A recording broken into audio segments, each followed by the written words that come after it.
Good afternoon. Welcome along to our webinar on improving accessibility of the UK charging network. My name is Warren Phillips. I'm one of the directors at EVAE England. I'm actually going to hand over to our new CEO, James Court, to take this on, and I will be in the background doing bits and pieces. You may see me pop up with comments. But over to James. Excellent. Thank you, Warren. Thank you for the speakers, and thank you for everybody who is in the virtual audience.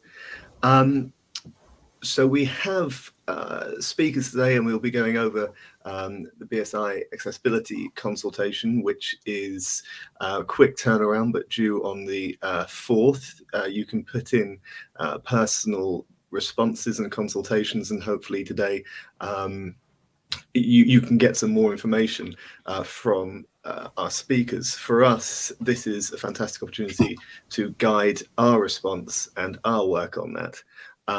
For those of you who aren't aware of the EVAE, we're the Drivers Association of England. It's a relatively new organisation, been around for about 18 months, trying to represent the views of EV drivers to government, to regulators, as well as to media. I'm very lucky that I've joined as CEO 2 weeks ago, so go easy on me with the questions. Thankfully, we have people with huge amounts of experience to answer anything that I won't know, which I'm sure will be plenty.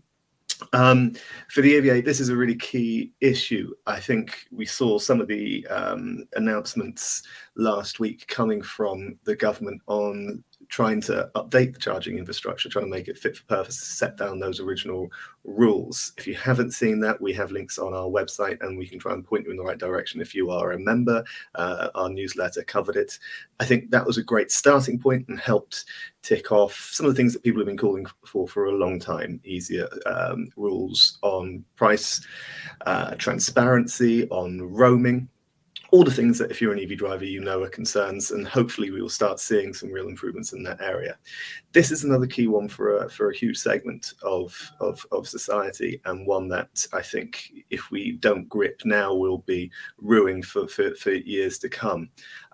So I suppose for us, what would be hugely helpful is to hear what you've got to say, and there will be a large portion of Q&A at the end, and we'll be recording this and putting down your views to government, as well as the other organisations that may be in the audience and those who are speaking today.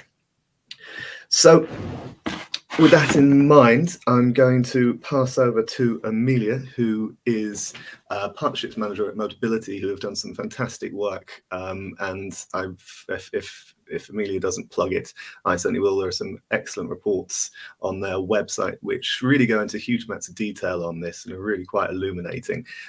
So Amelia is going to give us a breakdown of some of the work that Motability have done and some of the concerns in this area.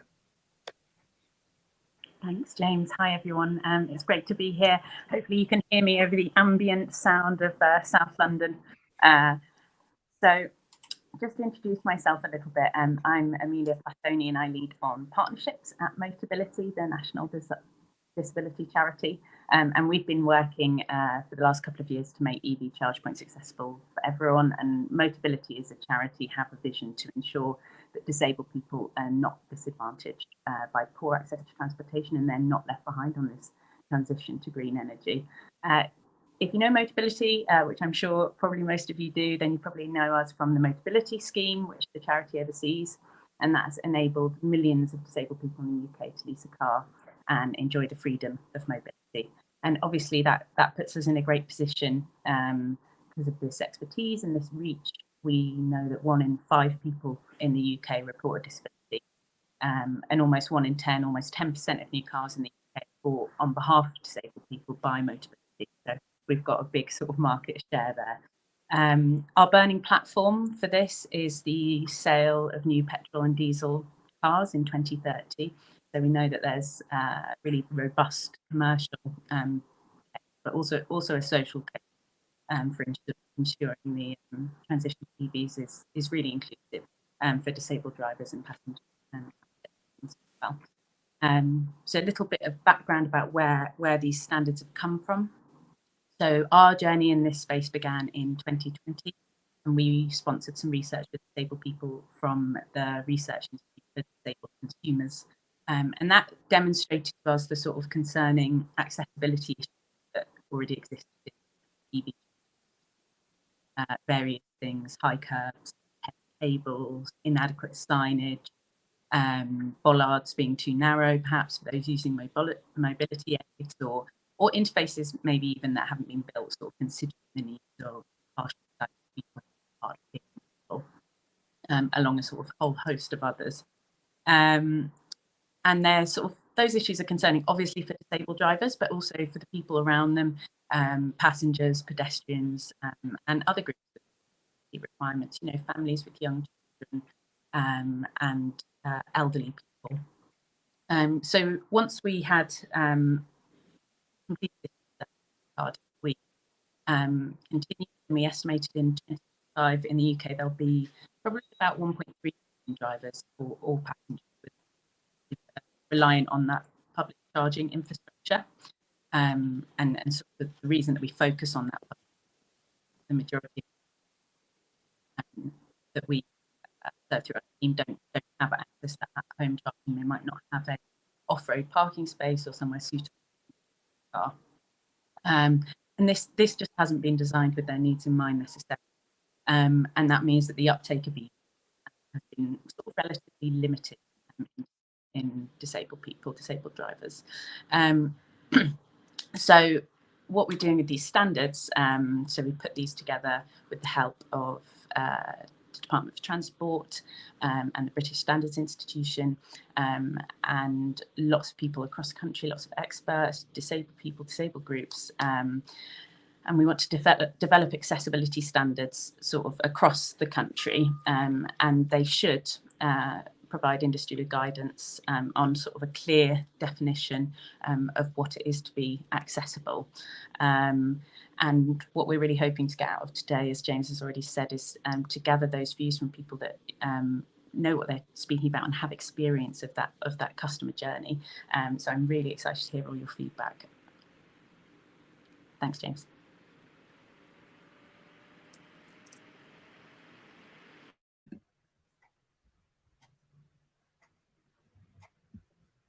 Oh, hi there. Sorry, I mean, I think you just cut out for a second there as well, just at the end.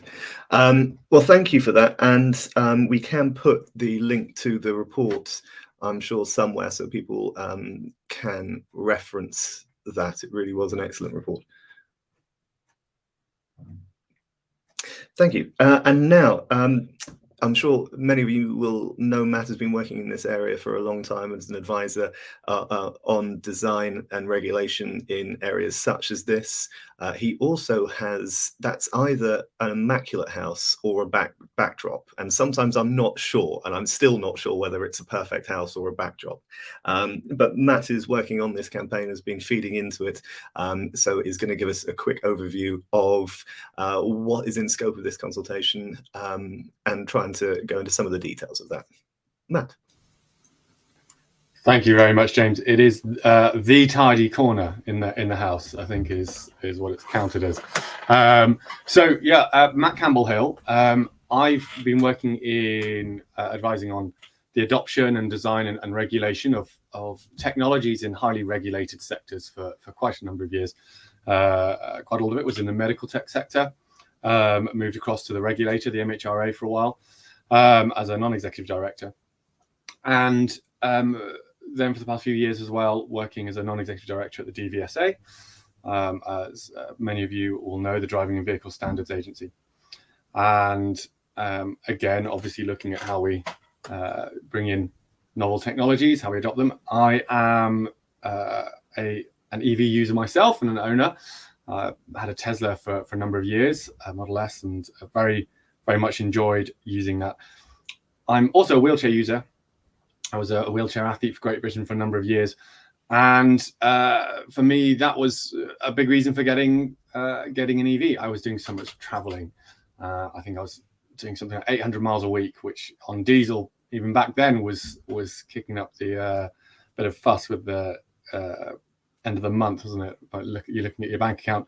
Now it'd be absolutely horrendous. So I was very lucky to have been able to make that change then. And The other thing for me about EVs was the amount of space in them. So that was great as a wheelchair user, and just having friends. Just suddenly had a saloon, which was a 7-seater saloon. I know Tesla don't do that anymore because they've got the X, but back then they did, and I've kept that one on. And as a high mileage user, back then, one of the reasons for me getting a Tesla was the charging infrastructure that Tesla had on top of what else was out there. And I know that's the same for a lot of other owners of Teslas, and that can't be the only way forward. It's got to improve, and it has been improving. So I was very fortunate to be asked by EVAE and Motability and BSI to join in and help on this.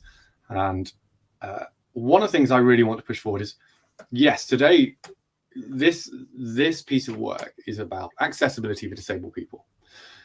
But let me just widen that out a bit so you can perhaps understand a different route of looking at that with accessibility.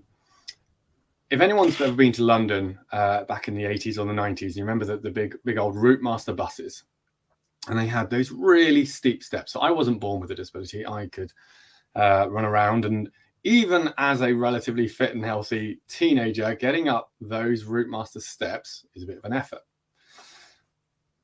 What was decided was that was actually a bit too much of effort. It was definitely not something that was going to be done by someone in a wheelchair. It's not really something that can be done actually by anyone who is carrying stuff, really.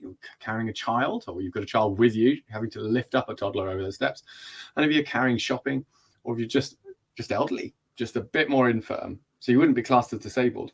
But if we know that about 20% of the population are disabled, then you add in about 20% of the population are elderly. What percentage of the population are going to be sort of under 10? Again, just thinking about the Route Master buses here, what's that population? It starts building up, and it's no longer that 20%, is it? It's a huge number. So when they changed from those buses where you had to get crampons out to climb the stairs to something that will drop down to the curb and you can all get in, it didn't just affect people in wheelchairs, it affected everyone. It is easier for everyone. And that's the sort of thing that accessibility does. It's not about just making it easier or better or usable, never mind easier and better, just making it accessible for disabled people. Good accessibility work improves it for everyone. And that's why it's really important that people do engage with this and really think about it, because there will be a day when, yes, it could affect you because you might be with someone who's disabled. You might be a carer of a disabled person. You may be disabled yourself. But also, how is it just going to improve it for you? One of the things I wanted to set for us all today is just what the scope is, and to acknowledge that scopes can be frustrating. So when a scope is set for a piece of work like this, I've been involved in various ways in a number of these standards works over the years. They are very, very clear and set about what their scope is. And unfortunately, they have to be that, because otherwise they just keep growing and growing and growing. And you will, I'm sure, like all of us, you'll find yourself going, but why aren't we talking about, or why are you not covering this? It's always the way. And it's not something that's going to be levered in, no matter how much we shout about it. If it's something that's not in the scope, it's not going to be levered in. But it doesn't mean we don't talk about it. Just add it in as we'd be really interested to know if there can be some standards around this, because we think it will help in this way. That's great. It's something that, especially as EVA, that they can do. Everyone that watched this was saying, actually, we haven't talked about this bit. Great, brilliant. So, what is the scope? What does this piece of work cover? So, I will. I'll nick some of their words. So, the aim of this work is to give any actor involved in procuring and providing public charge points the information they need at the outset of a project to help achieve an accessible and inclusive charging environment. So that last word for me is the really important bit. Environment. What is the environment around that charger? Because we're not looking at the chargers themselves. There's many reasons for that. Some of them just being that there are tens of thousands of chargers out there already. If you stick in a standard, it's going to be a bit complex. There's a lot that have already been worked on. But if you think that's a really important thing that needs to be covered in a future standard, talk about it. bring it up, wave a flag. So let's just bring up the 4 points that this work covers for the best practice guidance. So the physical aspects of the environment surrounding that charge point. So is it a curb? Is it up on a curb? What's the curb height? What's the ground type? Is it gravel? Is it concrete? Is it metal? The location, placement, and spacing of charge points within the streetscape public realm. I couldn't think of another way to reword that one. Streetscape I'd never heard of until I saw it in this document. And relative to other infrastructure and or objects. Now, obviously, there's a really easy point from that. You don't want it so that no one can get past. If it's on a pavement stuck in the middle of a pavement, or that pavement's too thin. But there are other things around that, of course, with cables traveling. What's that going to look like? How does it affect individual parking bays, group parking bays? Is there adequate space for people actually to maneuver the cables? We've all lifted these. They're not the lightest things. And the higher capacity ones are obviously even heavier. And then some factors that we think should be taken into account. So design and specification of accessible charge points and their more immediate surrounding areas. So that's a bit more specialized to the wheelchair spaces, perhaps. And then the final bit is information, signals, and indicators provided. And I think that I'll pretty much stop there. For me, it's one of those things that I don't know if anyone else has gone in. They know there's a charging bay somewhere. And finally they find it, but they can't quite tell what the sign is going to be for it. And also when they get to it, how do you use it? What's if it's a different make, what's that looking like? So try and keep your thoughts for this particular piece of work in that scope. Do add in any other questions or any other thoughts outside it, but acknowledge it won't go into this piece of work. But if you think it's important, do bring it up. Thank you.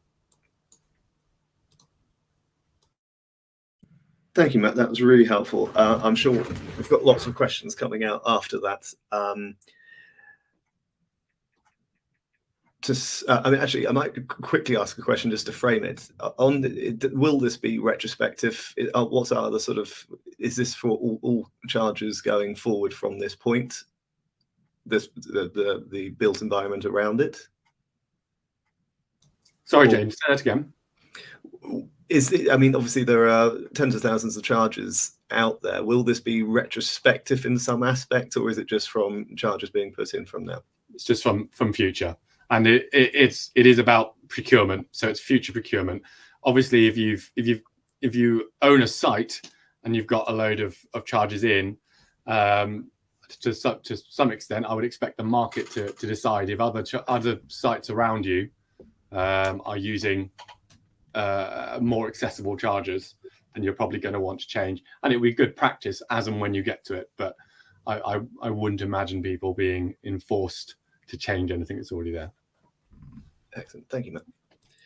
And now we go to Roger, who has been a long-time advocate and campaigner in this area and has a recent EV driver, so brings a personal perspective to this. Roger, do you want to talk through sort of your work to date, your thoughts on this, and if you want to start kicking off with some questions and starting the conversation going, that'd be great. Certainly.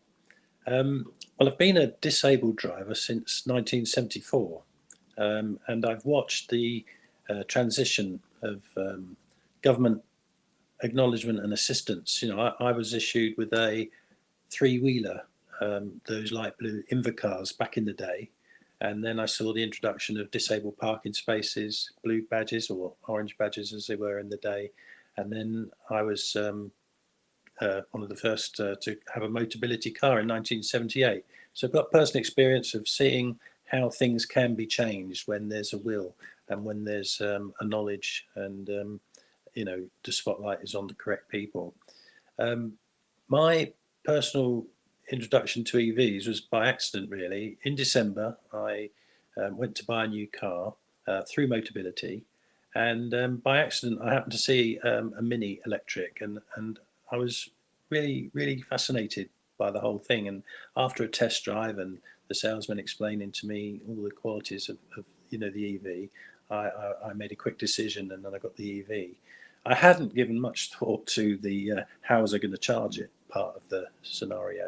I couldn't have a home charger because of the location where I live, but I could manage with a 3-pin charger. So I knew for a start that my fallback position was, if necessary, I can use a 3-pin.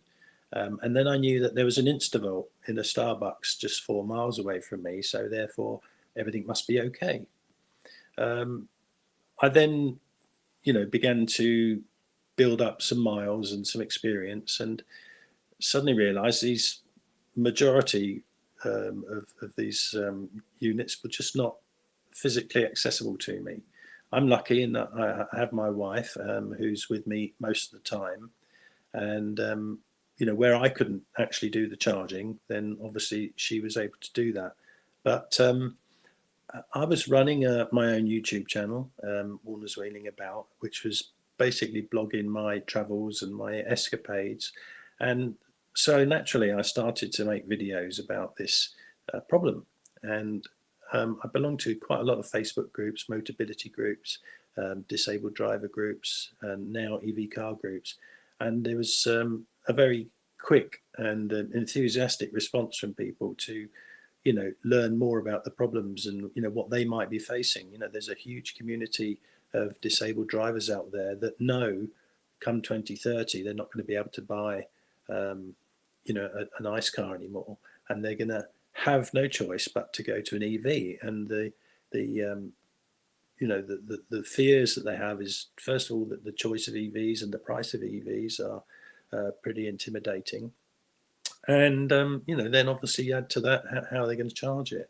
So I'm not a campaigner in that sense. I am simply offering myself up to organisations like the EVAE and to Motability. I've spoken to several CEOs of commercial companies, and I've had a good reaction from the majority. One thing that struck me through my subsequent conversations with the actors, if you like, in this arena is there's two reasons why things don't work. Number one is ignorance, and that's not a derogatory term. It simply means that a lot of people just aren't aware, just don't know. I've spoken to local authorities where they've been embarrassed and horrified when they realise that they actually gave planning permission to something that's so obviously not accessible. And have been very empathetic and made promises to make sure that doesn't happen again. That's on the one hand. On the other hand, I got the feeling that if you leave the development of a public network to commercial organisations, then it's not going to benefit the disadvantaged in any way. So that's really where I came from, and I'm really quite enjoying the opportunity to speak to people directly and to just shine a spotlight on where things might be improved. Thank you, Roger. I suppose one of the questions I'd like to ask, just how have you found sort of the experience between petrol stations, sort of traditional ICE stations? Is it how sort of significantly worse is the charging infrastructure at the moment? And I suppose the flip side to that, if we get this right, how much better and more accessible EVs could be opposed to petrol and diesel stations? Okay, well, petrol stations, generally speaking, I can stand on crutches. I can't walk very far, but as I'm sure Matt knows, if I get out of a car, I can hold on to the roof of the car, I can hold on to the petrol pump, I can open the filler cap, I can lift up the pump nozzle, which isn't too heavy, and I can stand there for 2 minutes, which is how long it takes to fill the car. I can get back in and I can pay at the pump. So it's a far less strenuous physical exercise, and it's much quicker than charging a car. To charge the car, I may have to take my cable out the boot, or if not, I may have to manhandle quite a heavy cable. The process takes quite a long time, so it's a double whammy. You've got the charging and then you've got the uncharging, if you like. So when it comes to having assistance, for example, at a petrol station, if you use the fuel service app, you can call and someone will come out and take care of it for you while you sit in the car. and that's all done in 3 to 5 minutes. But if you rely on that with a charger, then you need that person to attend to you twice. They need to come out to plug you in, and then when you're done, they need to come out and unplug you. I haven't seen that done successfully anywhere yet, which is one of the things that I did read through the scope, speed reading wise, if you like, not every line, but I was pleased to see that they had paid some attention to attendance staff. If you do arrive at a hub and you know that you can get an attendant, that's great. And it doesn't have to be every hub. If I, as a disabled driver, know that if I drive to Lincoln, out of the 15 charge points there, I know that there is one where I can get an attendant, then obviously I would go to that one. There are lots of dynamics to this. It's not just one solution. Thank you, Roger. I'm going to go to the comments page, and I think the first one here would be, I think actually, should we go for Andrew Palmer first? So we're answering the question of whether the height of the display and the charger unit is or isn't part of the standard. Matt, can you take that? I can, yeah. So those come under previous standards. So you're right, Andrew. It doesn't really, because it comes under previous standards. I was just quickly checking what they are. You don't really want the long number, do you? But 8300-1:2018. That's around all the consideration around design of charge points. And it's also summarized in the Institute of Engineering Technologies Code of Practice for Electric Vehicle Charging Equipment Installation. So there's quite a few standards out there already on those. So it wasn't something we're going to be able to get into, but they have just very briefly, and you'll see if you do download the scope, they do put in the requirements around that. So, for example, the minimum and maximum heights of the charge point socket, the same again for the connector, same again for the cable management system and the screen, but importantly, how you interact with the screen and from what angles you can see it at. Because, of course, if you have the screen at one height, you've got to be able to see it from all the different angles for people to be able to understand it at different positions. Could you go into a bit more? I didn't understand the tilt part of the consultation. BSI consultations are notoriously challenging.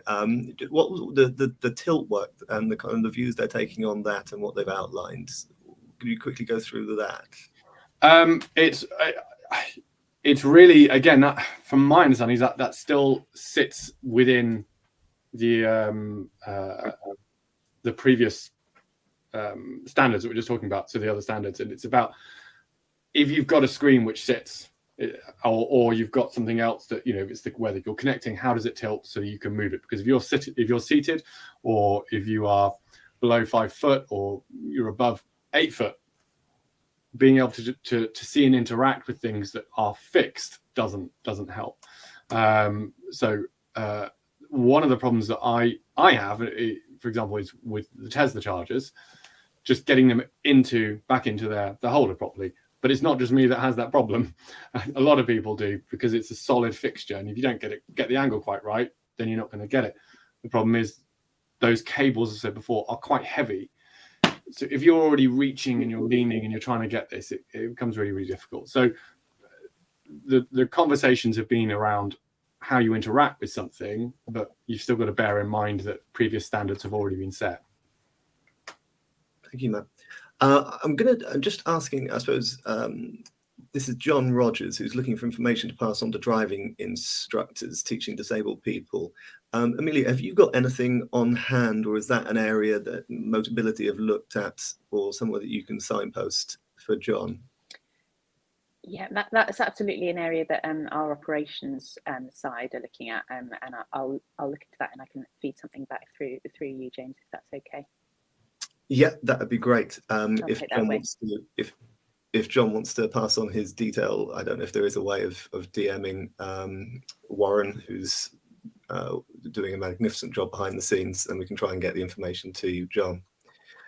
I'm going to go to Keith Budden, who's got a very wide car. The specifications of width in the parking bays, is that something that's in scope? And I suppose an added question to me is, would we, I suppose this is one of the wider points that we'll be putting in, but to our consultation, but is there, would you be asking for one sort of accessible spot in every site, in every hub? What, I suppose, what are the criteria for people putting this in? And is it going to be on every charger? Is it going to be in if you've got more than 4, more than 10? I don't know, Matt, if you could take that. It's a question that I've brought up quite a few times, Keith, and many people did. I think one of the problems we have is we weren't there to set a standard of the size of parking bays, because of course that already has its own standard once again. But you're absolutely right. Cars are much bigger than they were when those standards were last revisited, and EVs in particular. My Tesla is hugely wide for a saloon, and whether you're parked in disabled bays or not, if you have loads of them lined up against each other, it gets quite tight between them. Really, the due consideration that we had option over was the placement of the charger. Again, in the document, you'll see a little image of concentric circles of influence, I suppose, and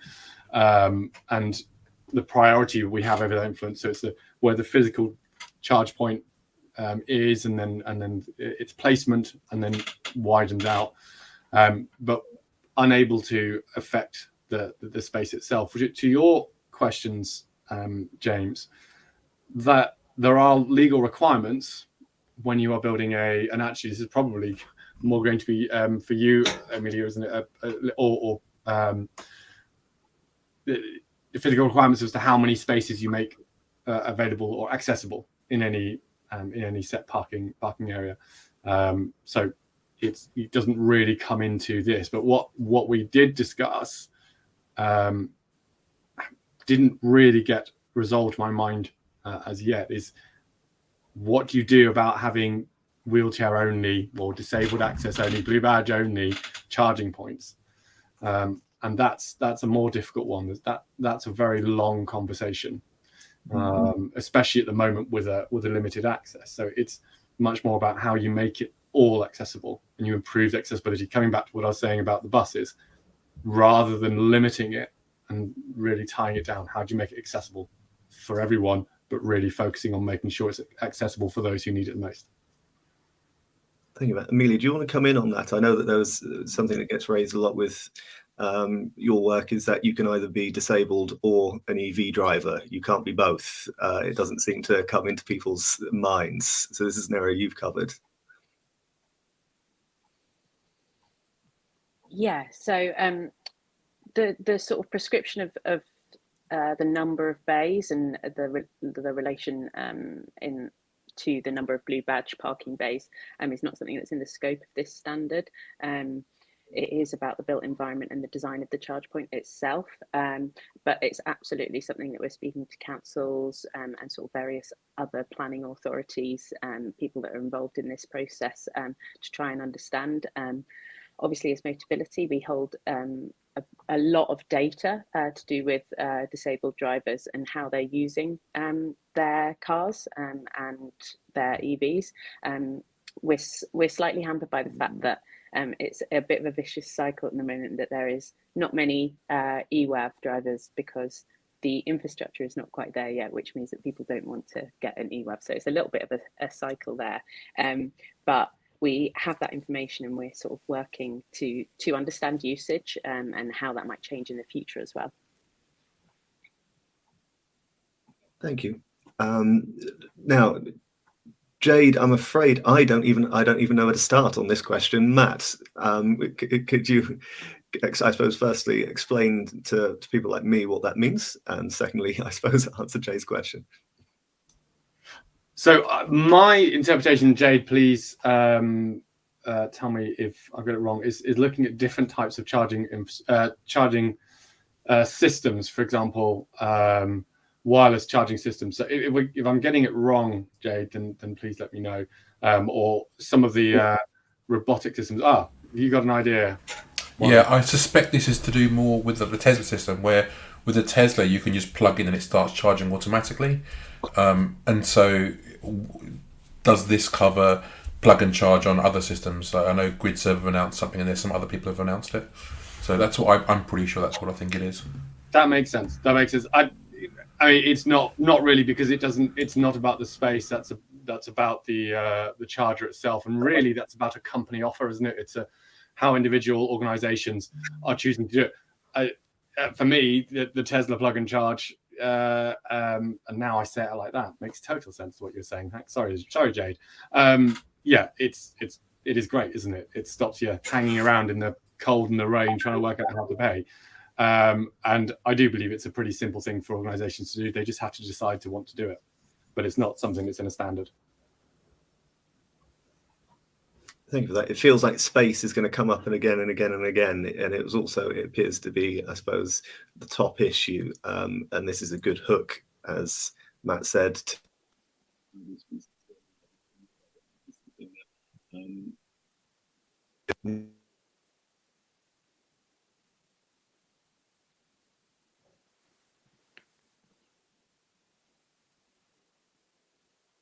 Well, I've lost you. I'm not sure everyone else has lost you.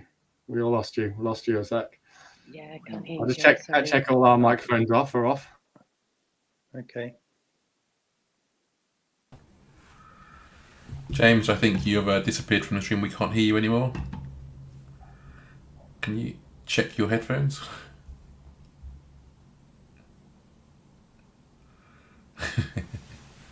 So while James is trying to work out some technical issues, he'll come back and talk to us in a second. I think he was talking about space.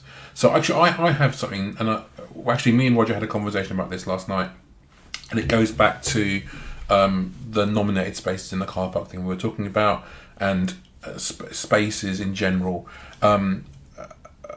So we've mentioned about having dedicated spaces for EV drivers and disabled EV drivers, but there's a difference between parking spaces with a charger in it and charging spaces that we need to define with some signage. So do you think that this can cover that, or is there something else we should be commenting on here? Because part of the issue is people rock up, they see it called a parking space, and they park their car there. But it's not a parking space. If it's a rapid charger, it's definitely a charging space. But if it's a destination charger, then yes, it's a parking space for charging. So I just wanted to see what you guys think about that, and if you have anything you'd like to add.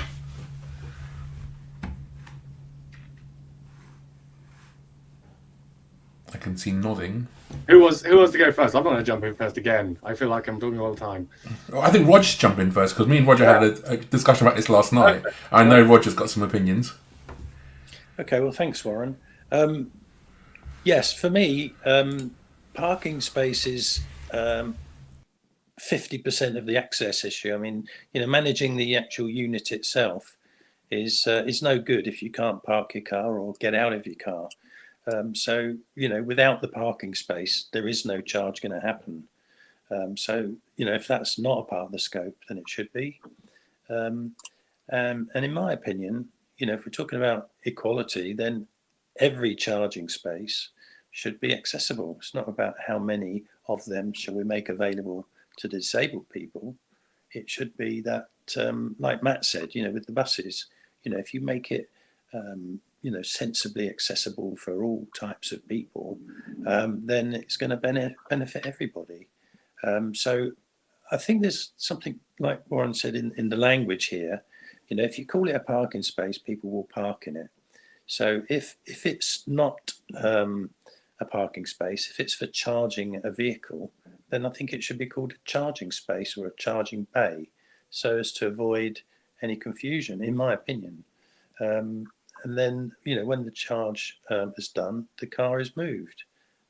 So if I went to a destination parking space in a railway station car park, for example, which has got a charger. Like that's a different thing. That's a parking space with a charge point. So that language needs to be clarified and emphasised and understood. And now is the time to do that, because if we are trying to set some standards down, language is part of it.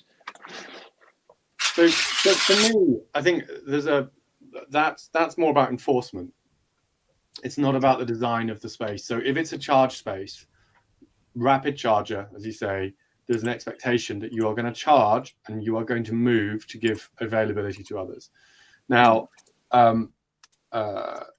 Tesla will fine you.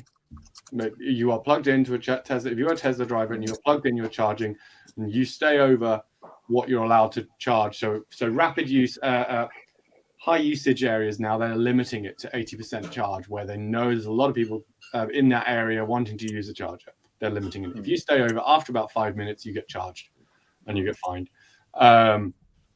And there are other ways to look at how that can be done, but of course, it doesn't stop people from just blocking it and icing it, right? And just sitting there. And so there needs to be enforcement around that, of taking it seriously and saying, if we as a country are saying we need to use and encourage EV adoption, then we need to support that with enforcement and better enforcement.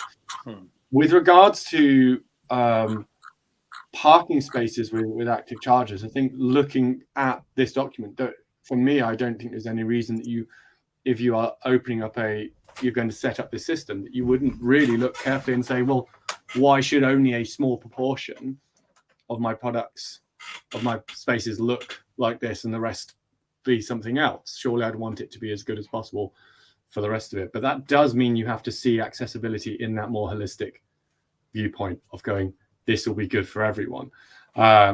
The other part, again, as we've already covered, is just the physical size of vehicles, isn't it? And if you're doing that, it's going to be difficult. And let's just come back to that physical size of vehicles.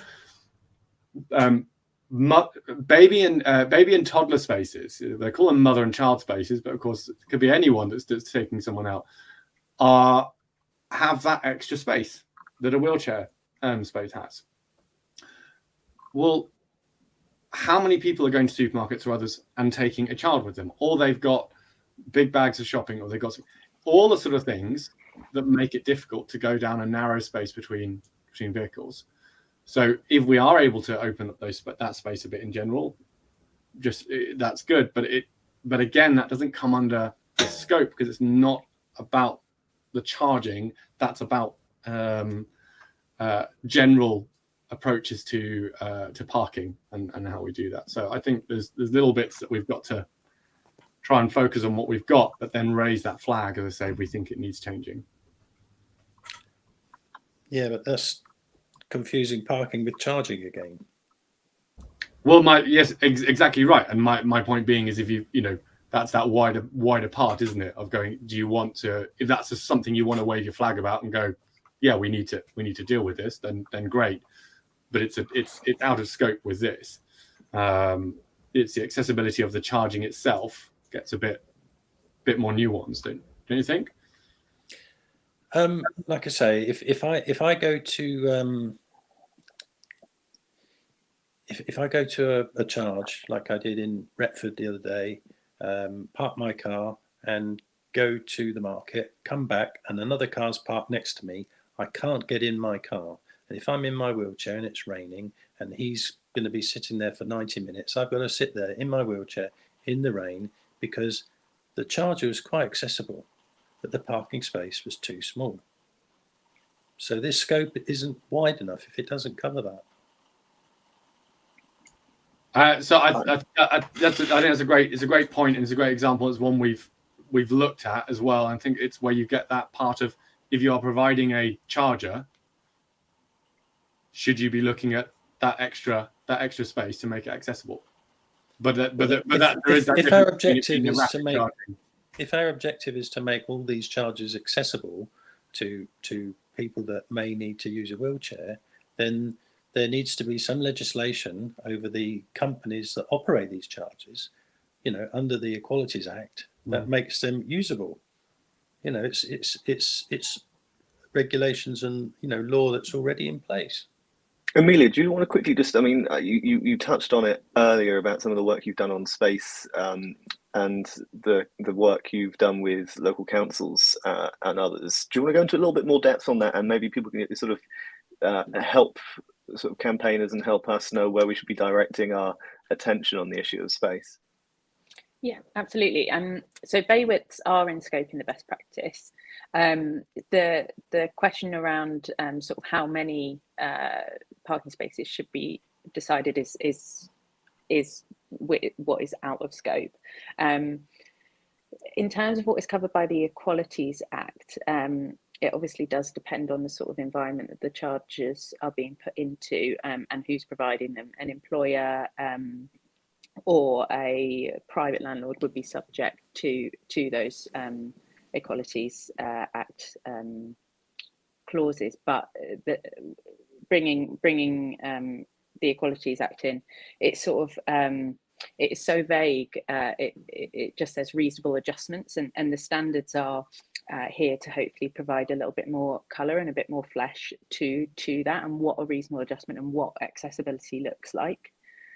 Is this one of those areas where if it's on council land, you've got 450 councils, so there's 450 different sets of interpretations? Motorway service areas, I'm assuming they're all governed as one through the Highways Agency. I'm guessing on private land, supermarkets, that would be covered by a different area. Is it just real patchwork when it comes to best practice on space and accessibility around, just more generally in parking?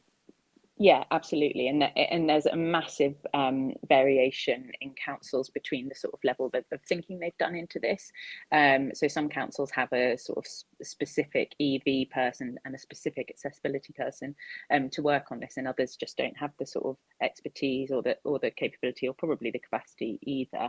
In terms of the sort of enforcement that has been mentioned a couple of times, so we don't think that there is scope with government to make this primary legislation. It's not something we've ruled out, but and we would always sort of encourage that, but we don't think there is scope. What we are looking at is an accreditation scheme or some kind of certification scheme for charge point providers to be able to say this is a accessible charge point, and then providing that information together in one place. Thank you for that. Before I was rudely interrupted by technology, I was trying to answer or get to somebody to answer Keith's question on Part S, which is not an area of the building regs I know off by heart. Is there anybody on the panel that could answer Keith's question on Part S? No. I think if it is what I think it is, which is maybe on new build, the government did release their consultation on this last week or 2 weeks ago on the regulations on new builds. So I think there is more information and work happening on that, Keith. Your question is, how will the consultation impact upon that? Yeah. Got you. Is there? I'm assuming that the panel can read that question. Is there anything we want to add to that? Perhaps just to say that this is a best practice guide, so it like I said, it won't have any sort of impact on the legislation that already exists. Excellent. We've got 10 more minutes, so people, if you do want, there's always a last minute rush, so get your questions out now and we'll try and cover them. One thing I suppose want to get some more insight in is the information and what does clear and accessible look like? What does easy look like? Matt, I mean, in work around this area, are there good things that we can point to in other areas that have I suppose, done thinking on what is accessible and easy to use language, what good signage looks like? Yeah, so there is lots of, and Roger will know this probably far better than I do, but there's lots of work already done there about what good signage looks like, good colours, for example, not cluttering. I'm sure we've all been on roads where you've just arrived turn the corner and suddenly there's 18 signs in front of you, and there's just too much street furniture. You can't actually tell anything, and you miss your turning, and it's very frustrating. And you come back 3 times, you still miss your turning because you can't tell where you're going to go. So that's the same when you're looking for these things you're going in. But on the devices themselves, as I did done a lot of work in the health sector on clear language, and for again, I'm sure many of you have heard this before. So if you really know your topic, you should be able to describe it to people at every level of education, from primary school up to PhD. And there are plenty of videos of people doing exactly that on YouTube of their own topics. These aren't complex. They shouldn't be complex devices to use.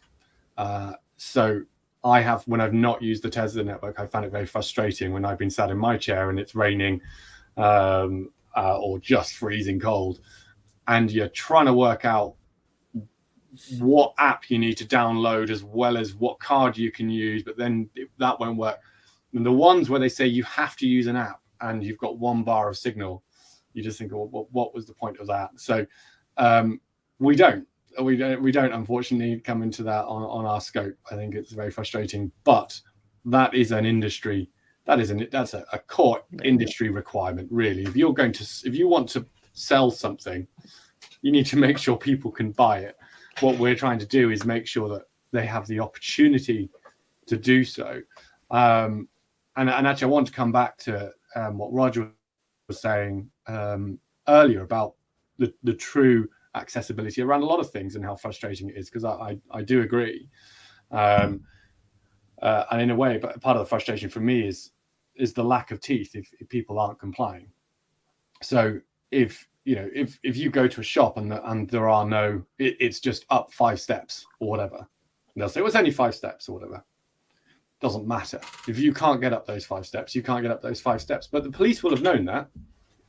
Everyone will have known that for a very long time. The shop owners will have known that. But it's up to the disabled person to take them to court and sort it out. And that's very, very frustrating that we're still in that sort of position. And we've got to foster a better engagement with everyone around around EVs and around accessibility, because even if you do wider spaces, people park inconsiderately. We see that all the time. People take wheelchair spaces, and I think for me, one of the complications we have is if you have a row of wheelchair spaces, blue badge spaces with chargers.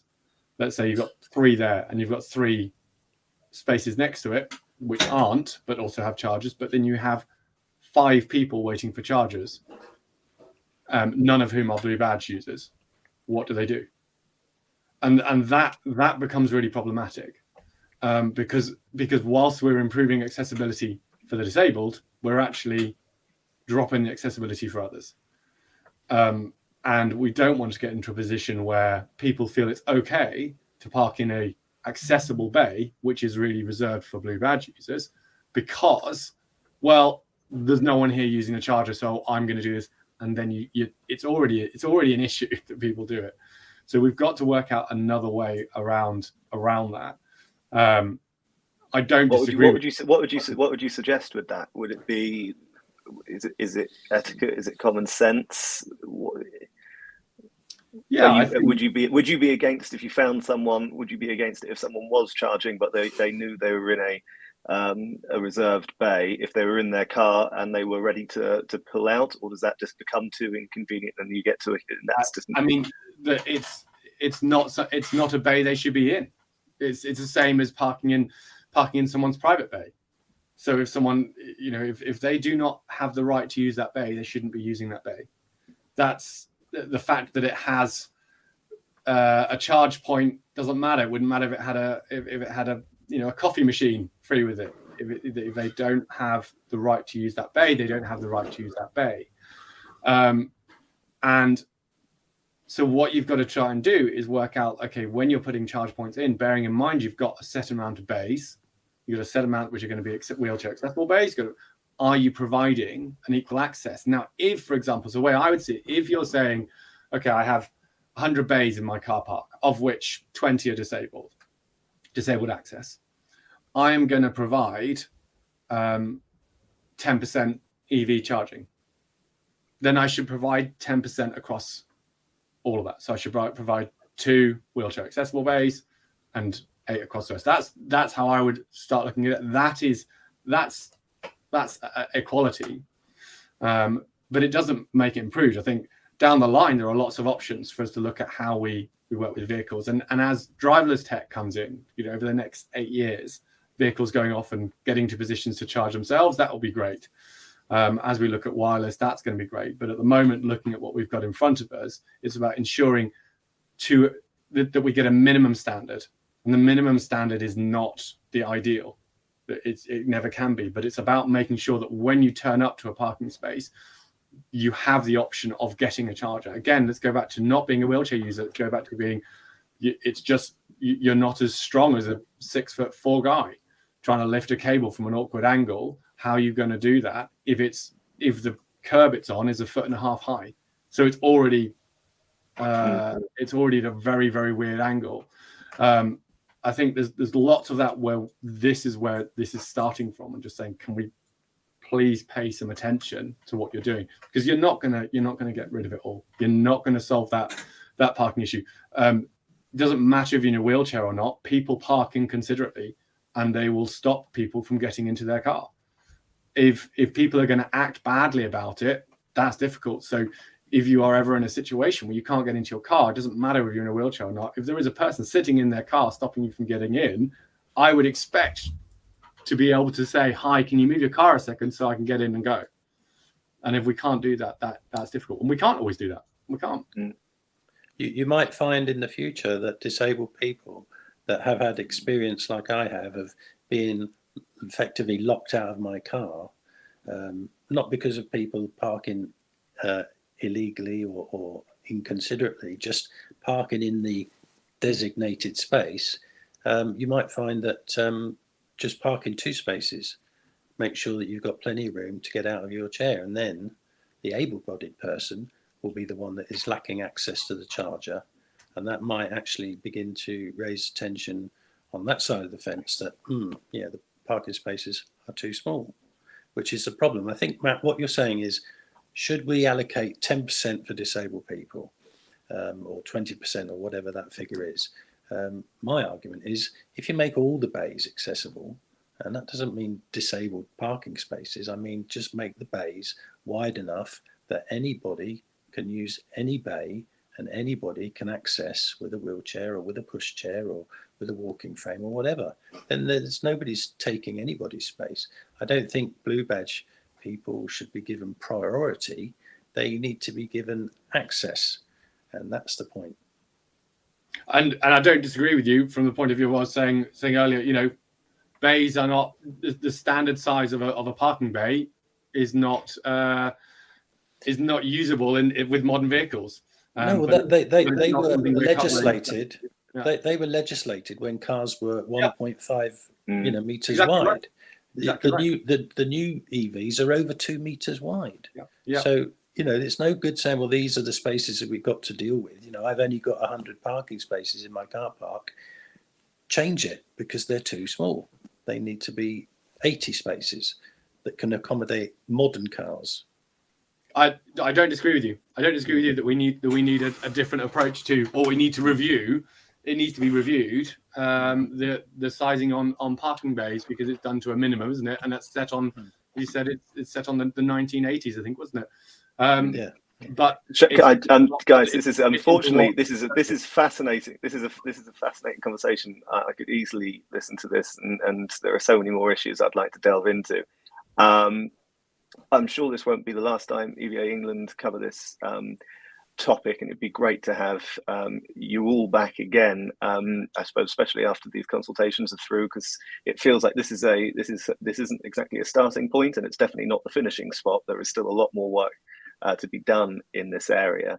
I'm gonna, if people have a particular issue or a quick 10-second roundup of what they want to sort of stress, And then Matt, if you can do a quick 10 second on how people can respond.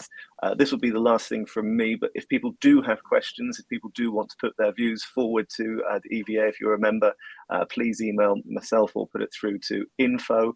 And if people do have points from other speakers, we can pass that information on and try and get back to you as well.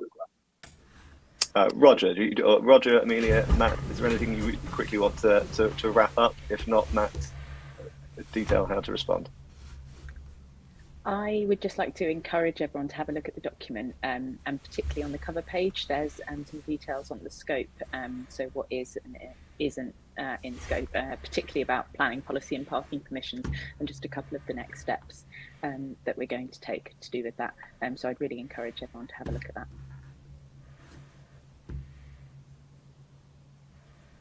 Great. Matt, anything forward? So yeah, just to again echo what Emilia said, look at it.